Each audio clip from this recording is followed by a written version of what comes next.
स्वागत है आपका वैष्णवी एजुकेशन के हिंदी पाठशाला में। तो चलिए आज हम पढ़ेंगे हमारे काल और काल के विषय में जानेंगे काले के भेद। तो आज है हमारा 5वां अध्याय जिसमें हम पढ़ने जा रहे हैं काल। तो चलिए शुरुआत करते हैं। काल काल की देखेंगे हम पहले परिभाषा। क्रिया के जिस रूप से कार्य होने के समय का पता चले उसे काल कहते हैं। सरल शब्दों में क्रिया के संपन्न होने का समय ही काल कहलाता है। अर्थात काल का अर्थ होता है समय, मतलब जिस कार्य को करने के समय का पता चले या समय का ज्ञात होता है उसे हम काल कहते हैं। काल के भेद, तो काल के मुख्य रूप से 3 भेद हैं: भूतकाल, वर्तमान काल, भविष्य काल। अब भूतकाल, वर्तमान काल, भविष्य काल, इनको हम विस्तार से जानेंगे। पहले देखते हैं हम भूतकाल। भूतकाल क्रिया के जिस रूप से यह पता चले कि कार्य बीते हुए समय में पूरा हो चुका है उसे भूतकाल कहते हैं। इसके प्रमुख 6 भेद हैं। भूतकाल का अर्थ है हो चुका, मतलब जो पास्ट में हो गया है।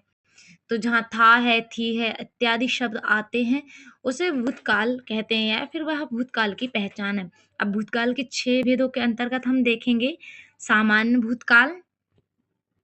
सामान्य भूतकाल, इसमें यह पता चलता है कि क्रिया बीते समय में हुई है लेकिन समय का निश्चित ज्ञान नहीं होता। कहने का तात्पर्य है कि जब क्रिया के निश्चित समय ज्ञात ना हो कि क्रिया किस समय पूर्ण हुई है उसे सामान्य भूतकाल कहते हैं। उदाहरण देखें, राधिका बाजार गई। अब राधिका बाजार गई तो इस वाक्य से कोई समय का निश्चित पता नहीं चल रहा है। तो जहाँ समय का निश्चित ज्ञान ना हो वहाँ सामान्य भूतकाल होता है। दूसरा देखेंगे हम आसन्न भूतकाल। इससे पता चलता है कि क्रिया अभी अभी, आसन्न का अर्थ अभी अभी या निकट समय में ही समाप्त हुई है। वाक्य के अंत में अक्सर है आता है। जैसे कि अब ये है देख के ये नहीं कहना कि भाई है तो इसका अर्थ है कि ये वर्तमान काल है, नहीं। अपन वाक्य को पढ़ के समझेंगे कि इसका क्या है। जैसे कि उदाहरण है, राधिका बाजार गई है।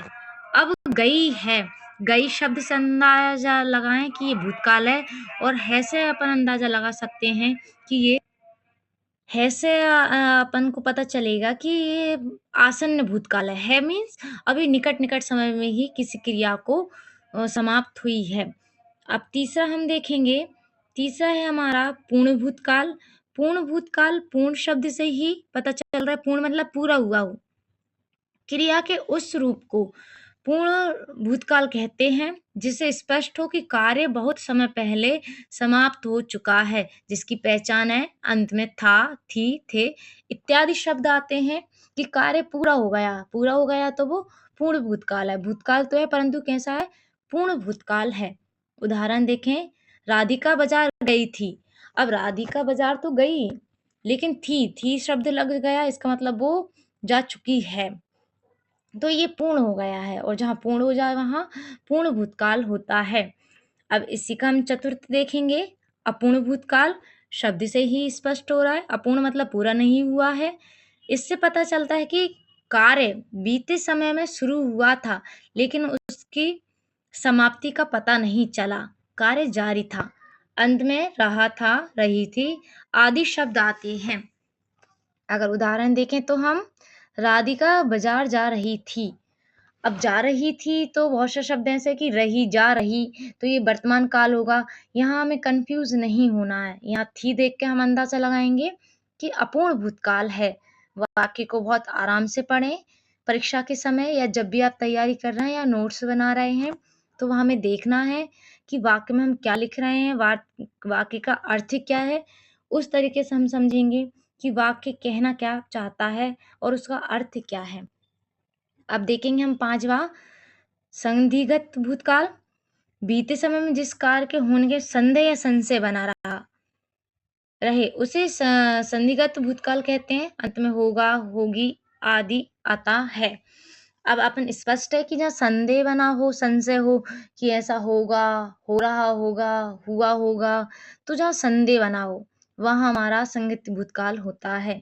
उदाहरण देखें, राधिका बाजार गई होगी। अब होगी यहाँ संदेह है, पता नहीं गई है कि नहीं गई। तो जहाँ संदेह बना हो वहाँ संदिग्ध भूतकाल होता है। अब देखेंगे हम 5वां हेतु मध्य भूतकाल।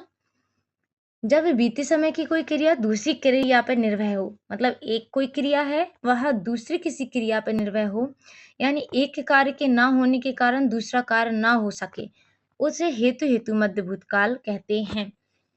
कहने का तात्पर्य एकदम सीधा है कि यहाँ एक क्रिया दूसरी क्रिया पर आश्रित हो कि अगर वो वहां जाएगी तो मैं जाऊंगा, अगर ऐसा होगा तो मैं ऐसा करूंगा। तो इत्यादि शब्द जहाँ होते हैं वहां हेतु मध्य भूतकाल आता है। उदाहरण देखेंगे, यदि राधिका बाजार जाती तो मैं जाता। अब तो है, अगर राधिका जाती तो मैं जाता। तो स्पष्ट है कि ये हेतु मत भूतकाल का उदाहरण है अपना, क्योंकि एक वाक्य राधिका मैं पे निर्भर है, तो जहाँ निर्भर है एक दूसरी क्रिया पे तो वहाँ हेतु मत भूतकाल होगा। ये हुए हमारे 6 भेद भूतकाल के। अब हम पढ़ेंगे वर्तमान काल। वर्तमान काल का आशय होता है जो क्रिया चल रही हो, वर्तमान प्रेजेंट टाइम, कि अभी जो हो रहा हो, तो उसे हम वर्तमान काल कहते हैं। परिभाषा हम देखेंगे, क्रिया के जिस रूप से ये पता चले कि काम अभी चल रहा है, हो रहा है, उसे वर्तमान काल कहते हैं। इसके प्रमुख भेद नीचे हैं। पहला है सामान्य वर्तमान काल। ये इसका भी अपने भूतकाल की तरह ही इसके भेद हैं। सामान्य है, हेतु है, संबंधित है, अपूर्ण है, पूर्ण है। तो अब हम देखेंगे सामान्य भूतकाल की परिभाषा और उदाहरण। जब क्रिया वर्तमान में सामान्य रूप से होती है, वाक्य के अंत में ता है, ती है, ते है इत्यादि आते हैं, तो वहां सामान्य वर्तमान काल होता है। उदाहरण, राधिका बाजार जाती है। अब राधिका बाजार जाती है, तो जा रही है, तो कहने का अर्थ है कि सामान्य वर्तमान काल है। दूसरा है हमारा अपूर्ण वर्तमान काल। अपूर्ण वर्तमान काल का अर्थ होता है तात्कालिक। इससे पता चलता है कि ये अभी अभी वर्तमान लगातार में चल रही है। अंत में रहा है, रही है, रहे हैं इत्यादि शब्द आते हैं। उदाहरण देखें तो राधिका बाजार जा रही है। अब जा रही है कंटिन्यू, तो कंटिन्यू प्रेजेंट कंटिन्यू अपूर्ण वर्तमान काल की, बस चल रही है, कर रही है, ऐसा हो रहा है। तो जहाँ रही है, रहे हैं इत्यादि शब्द आते हैं वहां हमारा अपूर्ण वर्तमान काल होता है। तीसरा हम देखेंगे पूर्ण वर्तमान काल। पूर्ण वर्तमान काल शब्द से ही स्पष्ट है कि पूरा हो चुका है, अभी अभी पूरा हुआ है। इससे यह बोध होता है कि वर्तमान समय में कार्य अभी अभी पूरा हुआ है। उदाहरण देखें तो राधिका बाजार गई है। अब राधिका बाजार गई है मतलब अभी गई है, तात्कालिक कारण है, बस गई है। तो जहाँ गई है, कार्य पूरा हो गया है कि वो निकल गई है, वहाँ हमारा पूर्ण वर्तमान काल होता है।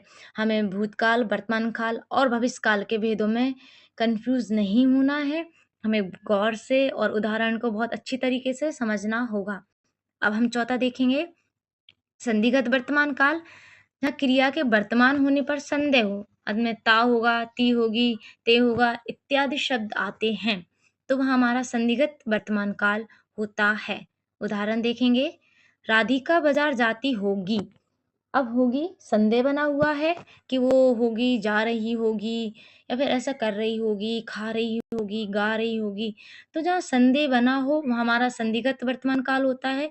शब्द से स्पष्ट है, संदिग्ध मतलब संशय बना हो, संदेह बना हो। जहाँ संदेह है वह संदिग्ध वर्तमान काल है। इसी तरह हमारा भूतकाल होगा।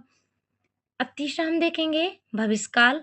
भविष्य काल मतलब जो हमने देखा नहीं है, आने वाली घटनाओं को जो होंगी ऐसे क्रियाएं या कार्य जो होंगे वो भविष्य काल में आते हैं।